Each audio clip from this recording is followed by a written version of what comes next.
اسرائیل میں ایک شخص تھا جس کا نام سامری تھا، جو طبعی طور پر نہایت ہی گمراہ کن آدمی تھا۔ ناظرین، جن دنوں حضرت موسیٰ علیہ نبینا کوہ طور پر اعتکاف بیٹھے ہوئے تھے،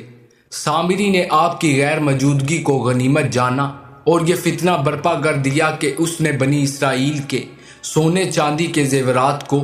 مانگ کر پگھلایا اور اس سے ایک بچڑا بنایا۔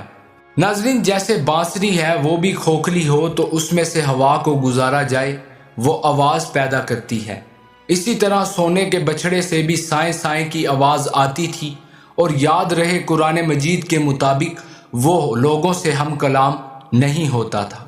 لوگوں نے بچڑے کے منہ سے سائیں سائیں کی آواز سنی تو سامری نے مجموعہ عام میں یہ تقریر شروع کر دی کہ بنی اسرائیل حضرت موسیٰ علیہ نبینا خدا سے باتیں کرنے کے لیے کوہ طور پر تشریف لے گئے ہیں، لیکن خدا